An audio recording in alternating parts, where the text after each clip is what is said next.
days. And once you see how easy it is, you'll want to sign up for more because there are no item fees. That's right. Take this opportunity to move items from the other guys and sell it for free. You might even win a Samsung tablet, Amazon gift cards, and other cool prizes. BuySellMakeOffer.com is the future of online selling. You can use Skype to talk to your buyer or seller. Plus, you can use video to showcase your items. BuySellMakeOffer.com.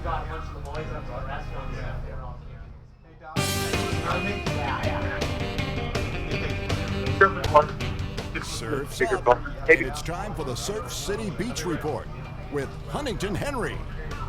Hey, thanks, Sam Matthews. I'm here downtown Huntington Beach at the Rockin Fig surf headquarters, and I'm here with the man himself, Rockin Fig. Yeah. How you doing?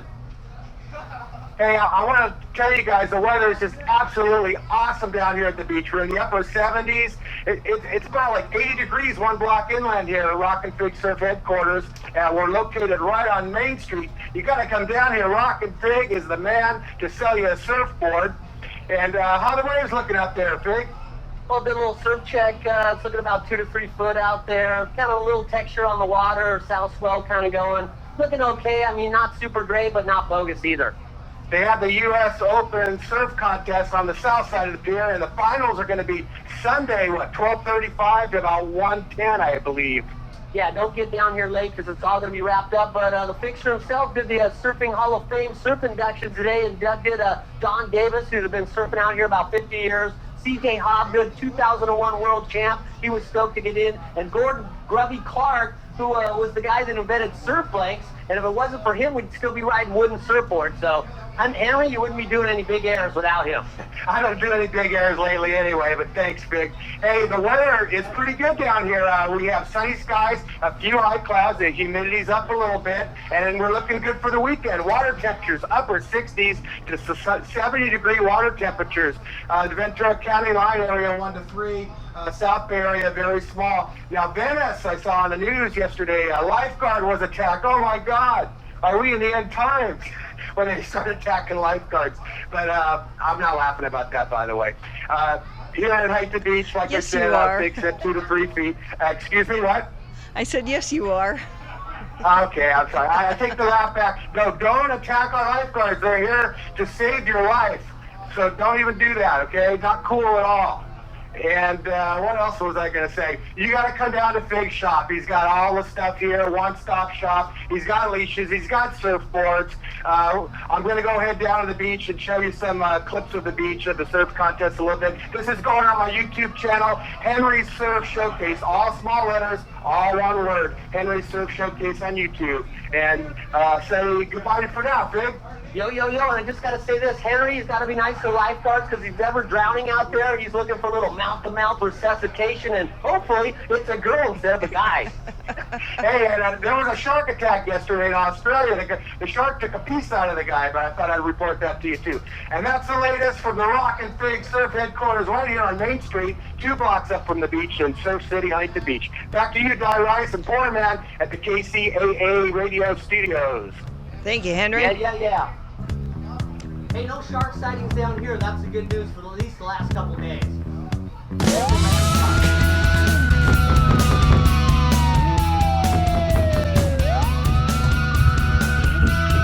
The poor man has returned to his native California. Hey, bud. Let's party. And it's time for the Poor Man Show. Live from Newport Beach. My dogs are barking. Time for me to kick off my shoes and relax and enjoy the Poor Man.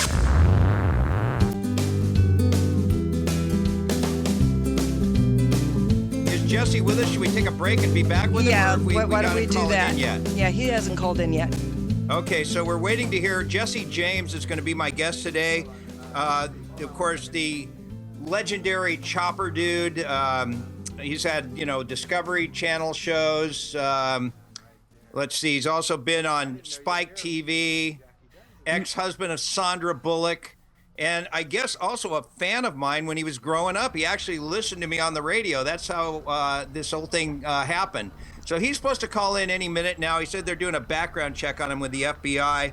He's from Southern California, living now currently in Austin, Texas. Nothing is off limits with the guy. The guy is now selling guns. He's designing choppers, and he's got opinions on everything, and he makes me look like I'm a conformist. So he'll be coming on next. Also, Di, you've heard about Donald Trump, right? Running for president? Is there something more to him than running for president? Yes, he's been kicked off NBC within the last couple of hours and off Univision there, which is part of NBC, for saying that the Mexicans that we let into the country are rapists, murderers, and criminals for the most part. Yes, I did hear that. Oh my gosh, yeah. But he's no longer doing Celebrity Apprentice. He's been kicked off every show, the Miss Universe pageants, and he said he wanted to be off there anyway, that he didn't want to be doing them. So I am officially throwing my hat in the ring to be the new host of Celebrity Apprentice. And I personally love all Mexicans that come across the border. All right. So I've had many a cleaning lady that did not have a green card. So there you go. All right. Are we breaking now? Well, I want you to react to that. Have you ever employed somebody that did not have a green card? I have never employed anybody, period. You never had a cleaning lady? No. You didn't? What did you do? Clean yourself? Of course I clean. I'm a slob.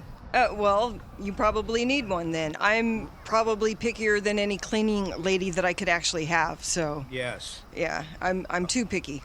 All right. Well, what do you think of the Donald making those statements? Does it even bother you at all, or do you even care? He's just known for saying what he thinks, and if that's what he thinks, I mean, he doesn't really have statistics to back it up, or at least he didn't at the time. So, I can't blame him for firing him. But here's the funny thing. In a small way, I had a similar thing happen today. Like I'm trying to get a new agent, and for my other stuff I'm doing, and this one agent was going to sign me, but then he said that he thought because of I'm too controversial to be signed. And so I thought, oh man, it's got to be the Dr. Drew article or something like that.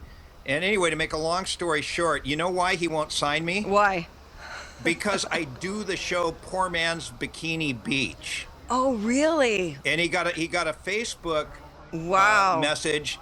This guy's kind of a mini politician, and those of you who've listened to me through the years, you know who I'm talking about probably, and I shouldn't even bring it up, but I think it's ridiculous.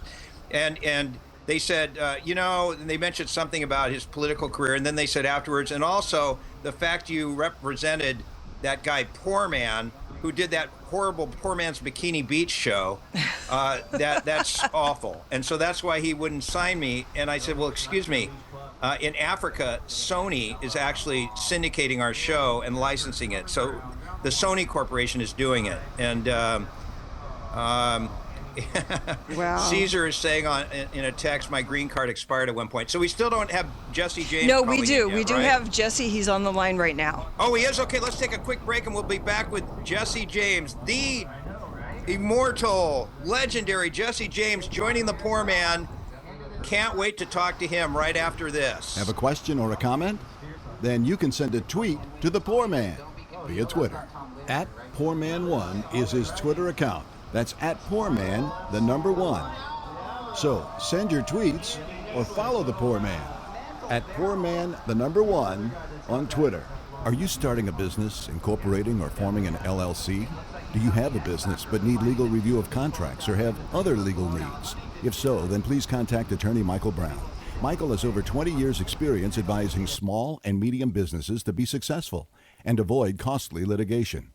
Initial consultations are always free. Please contact us at 949-636-8128 or by visiting us at mwb-law.net.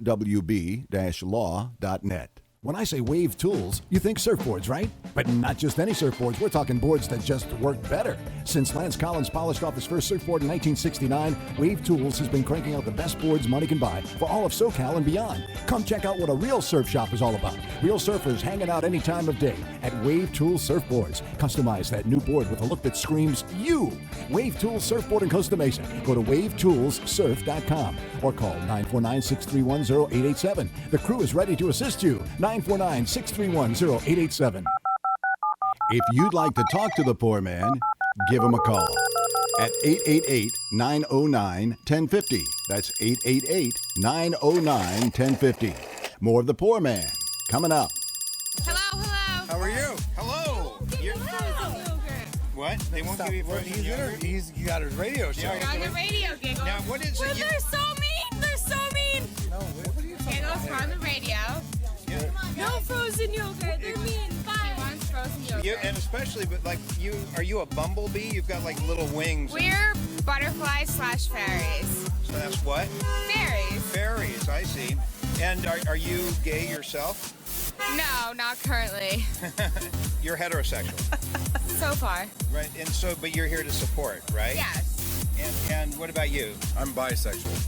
Oh, okay. And what does that mean? More men or? I right now, I mean, Playing the fields. yeah, I'm enjoying my Our life. friends are calling us. Men tend to be a little Enjoy more your radio open. social.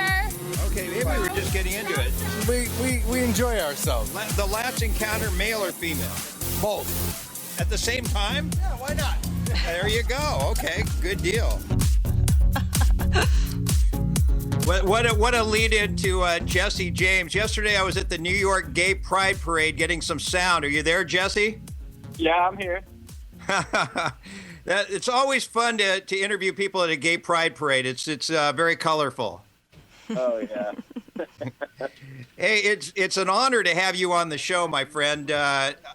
First of all, I was amazed because I tweeted about the world record for most surfers on a surfboard in Huntington Beach about a week and a half ago, actually a week ago Saturday, about 66 surfers. You favorited my tweet, and I didn't even know you, and then you decided to follow me on Twitter.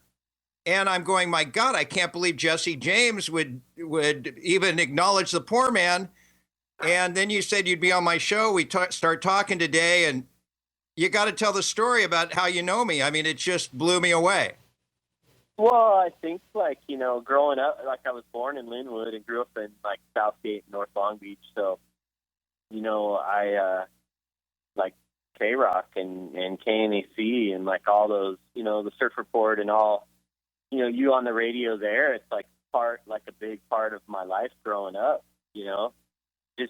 just hearing your voice, I don't, it triggers all these memories when I was a kid, and it's just good stuff. So I figured, what the hell, man? Oh, go ahead. I'm sorry. I'm sure we know a million of the same people and stuff like that. So. Yeah, and what's interesting, too, is that you were telling me about when you were growing up in Southern California. I mean, first of all, I'm just amazed you listen to me. Finally, something in my past that's beneficial in getting you on my show. But but tell us about, you did security, and explain who you did that for. For those people who are historians of the music scene in Southern California, this is pretty cool. Well, I moved out to Riverside, or out to La Sierra, when I was in 8th or 9th grade, and then went to junior high and high school, or part of junior high and high school, kind of bounced back and forth between Long Beach and Riverside. My dad was out. My dad kind of had a shady business, so I think he moved from Long Beach, Compton to Riverside, because it seemed it was going out to the woods. So you could do whatever you want out there. Mostly. What was his shady business? I think he was a freelance pharmacist. You mean cocaine and that kind of pharmaceutical? I think so. Wonder if Dr. Drew bought from him. I don't know. He was probably older than Dr. Drew. This was 60s, 70s. Wow.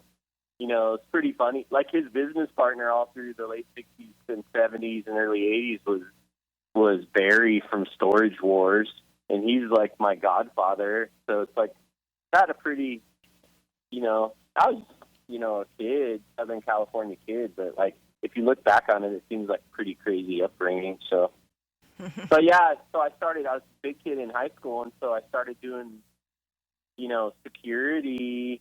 I started working, a friend of mine named Greg Link got me a job working for Gary Tovar from Golden Voice. Yeah, Gary was the promoter of all the punk concerts. Yeah, and so like I just started off protecting so punkers didn't rob the T-shirt booth, and then pretty soon I was doing,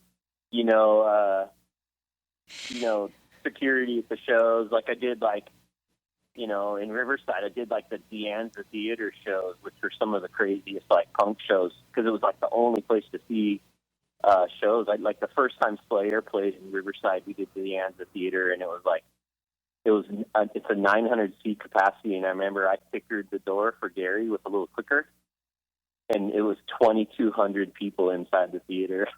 Wow! And you did the Olympic too. That was a pretty crazy place. Some riots and stuff at the Olympic, like NBC riot, Public Image, and stuff like that. And my cousin worked at Zed Records, so I had like the inside track to every cool show, but I was kind of stuck in Riverside. So, instead of being back in Long Beach where I could ride my bicycle to all these shows and see cool stuff, then I was stuck in Riverside. So I played football and was pretty disciplined as far as that, but other than that, man, I got a lot of trouble out there. So. And we're talking to Jesse James, of course. He is the guy from Spike TV. Jesse James is a dead man. That was your show there, Monster Garage on the Discovery Channel. And Di, are you there? Yeah, I'm here. And most recently famous for being the husband of Sandra Bullock and the most beautiful woman of 2015, right? What did you think about that, Jesse? She was voted to the cover of People magazine, your ex-wife. I don't care, man. That whole situation, it's like the old saying goes, no matter how good looking she is, there's someone somewhere that's tired of her. Yeah. So you got tired of having sex with Sandra Bullock, huh? No, I don't know, dude. She's just my ex, and I don't really think about her. Never crossed my mind. So, life's good now, and my life with her wasn't that great. So, I'm just thankful for what I have. So, just really quickly, and I don't want to dwell on Sandra Bullock, but how did somebody like you ever meet her? She came to my shop. So, does she ride? Did she ride then? No. No? So what did she come in your shop for? Probably just to meet me. Are you serious? Yeah. Wow. So she was just all over your stuff. I guess so. All right, you have to talk. That was like 7 or 8 years ago, or 10 years ago now. So let's talk about something else. Right. Absolutely. All right. So I have something else. Unless you guys want to talk about your exes, let's do that. I'll tell you what's happened with me, Jesse. You won't even believe this, and I've talked about this on the air. I have not had sex in 12 years. I don't even know what to think about that. You should go on Dr. Drew. Touche, my friend. Touche. Well, okay, let's get into what you're doing now with I mean, this is pretty controversial. You're actually selling guns. You're actually your shows were out of Long Beach, but now you've moved to Austin, Texas, and you're in the gun selling business, right? Yeah. So I still build motorcycles, and we still have a car shop and build custom cars, but the projects we do with those take years to complete, and it's a much smaller scale and much more expensive, but more detailed. So I just started building. I built a gun. I built a custom 1911 when I first moved here, like 3 or 4 years ago, or I bought it like 5 years ago and finished it a couple years ago, and some prince from Kuwait tried to buy it for $25,000. He saw it on the internet, and I'm like, oh, I'm in the gun business now. Wow. Have you always been into guns? Yeah, but I've been from California, so it's kind of stifled. You know, you can't own anything cool there, and